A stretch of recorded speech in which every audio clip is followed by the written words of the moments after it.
और hello students, कैसे हैं सब लोग। चलिए आज हम आपके लिए लेके आए हैं फिर एक important topic, reversal theorem. Reversal theorem means अगर हम कोई दो एलिमेंट्स लेते हैं और उन दोनों एलिमेंट्स का ऑपरेशन करते हैं तो रिवर्सल थ्योरम ये कहती है कि वो एलिमेंट्स ए सर्कल भी किसके इक्वल होने चाहिए students, B inverse circle A inverse के इक्वल होना चाहिए। इसी को हम रिवर्सल थ्योरम कहते हैं स्टूडेंट्स, ठीक है ना। बहुत इंपॉर्टेंट थ्योरम है, कई बार ये भी एग्जाम में पूछी गई है, ऑब्जेक्टिव में भी पूछ ली जाती है, ठीक है ना, कि इसको कौन सी थ्योरम कहते हैं।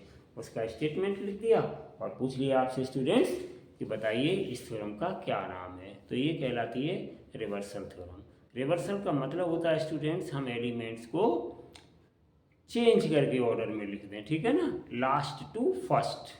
जो फर्स्ट से लास्ट तक के ऑर्डर में दिए होते हैं एलिमेंट्स, हम उन सारे एलिमेंट्स को, ऐसा नहीं है यहाँ पे दो एलिमेंट्स को लेके चलेंगे, लेकिन सारे एलिमेंट्स को हम रिवर्सल ऑर्डर में लिख सकते हैं। मतलब जो लास्ट वाला एलिमेंट है उसको सबसे पहले, और जो सेकंड लास्ट है उसके बाद उसे, फिर उसके बाद थर्ड लास्ट को, and so on up to first element तक हम रिवर्स करके स्टूडेंट्स लिख सकते हैं। इसीलिए हम इसको कहते हैं रिवर्सल एरर। देखिए स्टूडेंट्स इसका डेरिवेशन क्या है। चलिए तो देखिए एग्जाम में ये कैसे थ्योरम पूछी जाती है।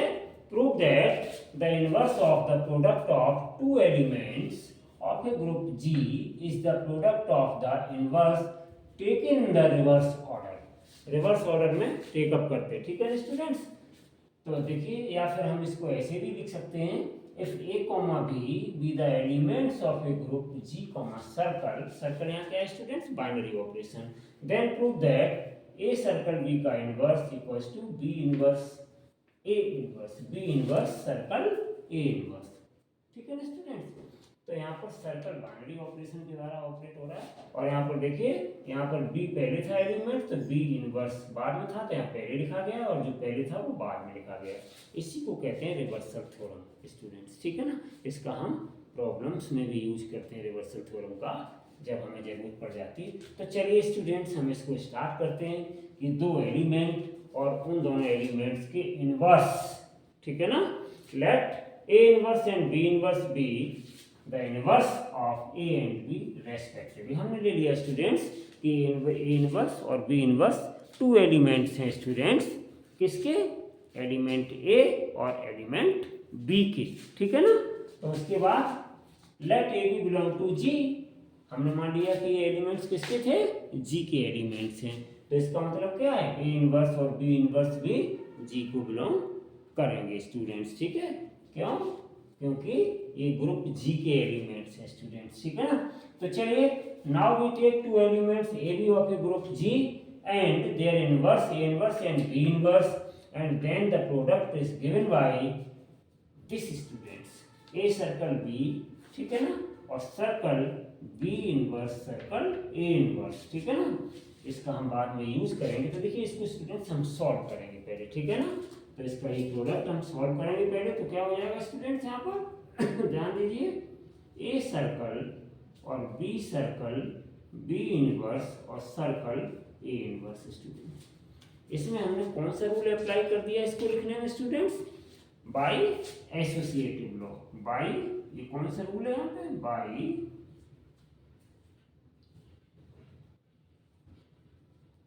Bye associative law. Associative law के द्वारा हमने इसको स्टूडेंट्स चेंज कर दिया।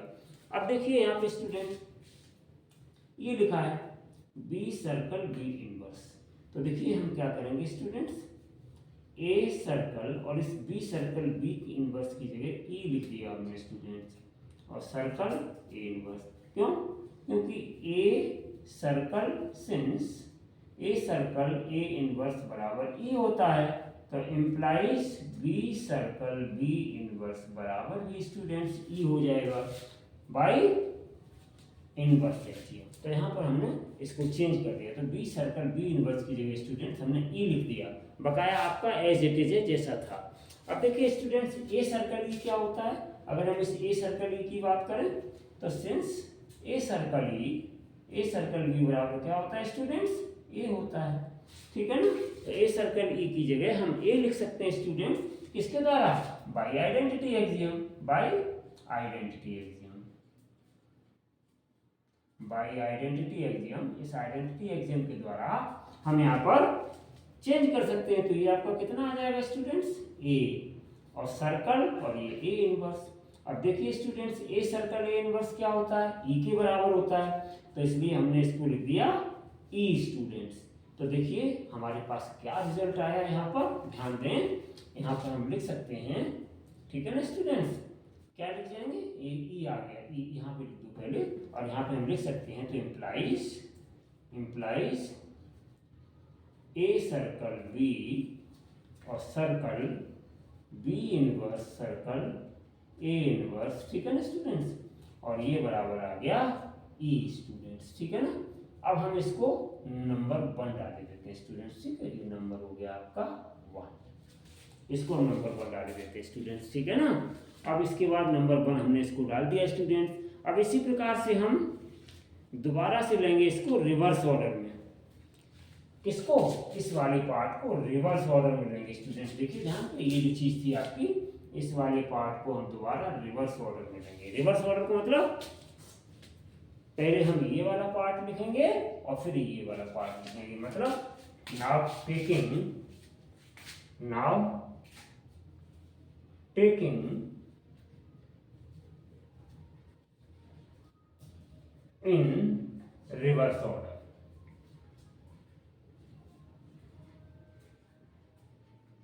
इस वाले पार्ट को रिवर्स ऑर्डर लेंगे, यानी कि पहले हम इसको लिखेंगे स्टूडेंट्स, इस वाले पार्ट को, ये वाला पार्ट, यानी B inverse circle A inverse, तो implies B inverse circle A inverse और उसके बाद circle A circle B students, ठीक है। हमने इसको रिवर्स करके लिख दिया। अब हम इसको स्टूडेंट्स सॉल्व करेंगे, रिवर्स करने के बाद में अब हम इसको सॉल्व करेंगे। तो हम एसोसिएटिव लॉ के द्वारा इन एलिमेंट्स को आउट करेंगे, तो कितना आ जाएगा स्टूडेंट्स, कितना आ जाएगा, 20 इनवर्स और सर्कल ए इनवर्स और सर्कल ए और सर्कल बी, ठीक है ना, बाई एसोसिएटेड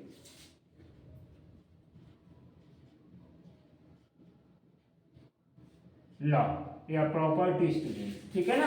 अब देखिए ये ए इनवर्स ए, इसको हम क्या लिखेंगे स्टूडेंट्स, तो बहुत आसान है, ये आपकी इनवर्स एक्सियम जो होती है, उस इनवर्स एक्सियम के द्वारा ए इनवर्स ए कितने के बराबर होता है, ई के बराबर होता है, सिंस ए इनवर्स सर्कल ए ये हमारा ई के बराबर होता है। तो यहाँ पे स्टूडेंट्स हम क्या लिख देंगे, बी इनवर्स सर्कल ई और सर्कल बी, ठीक है ना। अब ई सर्कल बी स्टूडेंट्स क्या होता है, ई सर्कल बी, तो ये B inverse circle E circle B किसके ऊपर होता है, since E circle B equals to B, तो यहाँ पे हम बी लिख देंगे स्टूडेंट्स। अब B inverse since B inverse circle B, ये क्या हो जाएगा स्टूडेंट्स, ई हो जाएगा, तो इसलिए इसकी जगह हम क्या रख देंगे, ई, तो इम्प्लाइज क्या आ गया मेरे पास, B inverse circle A inverse और सर्कल ए सर्कल बी और इक्वल्स टू ई। इसको हमने स्टूडेंट्स नंबर 2 डाल दिया। अब देखिए मेरे पास स्टूडेंट्स दो चीजें आ गई, एक मेरे पास ये रिलेशन आ गया A circle B inverse circle A inverse equals to E, और दूसरा रिलेशन आ गया बी इनवर्स सर्कल, जब हमने इसी पार्ट को रिवर्स ऑर्डर में लिया, सॉल्व किया, क्या आ गया, B inverse circle A inverse और circle A circle B equals to कितना आ गया स्टूडेंट्स, ई। अब ध्यान से देखें, ये चीज पूरी चीज भी जो हमने रिवर्स ऑर्डर में नहीं लिया था तब भी ये ई के इक्वल थी, और यहाँ पे हमने रिवर्स ऑर्डर में लिया तब भी ये ई के इक्वल आ गया। इसका मतलब क्या हो गया, दिस पार्ट इक्वल्स टू ए, तो by 1 and 2 students, by 1 and 2, तो बाई 1 and 2 स्टूडेंट्स हम क्या देख रहे हैं, A circle B circle A inverse B inverse circle A inverse, और ये इक्वल्स टू स्टूडेंट्स कितना है, B inverse circle A inverse और सर्कल ए सर्कल बी और दिस इक्वल्स टू ई। तो देखिए ये इसका रिलेशन स्टूडेंट्स बन के आया, A circle B inverse circle A inverse equals to B inverse circle A inverse circle A inverse circle A circle B और equals to ई। इसका मतलब क्या हो गया students, hence by definition of inverse axiom we can say that hence by the definition of inverse axiom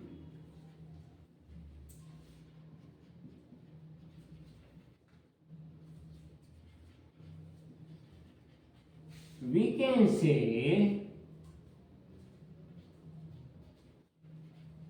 hence by the definition of inverse axiom we can say that B inverse circle A inverse that B inverse circle A inverse is the inverse of A circle B। क्यों?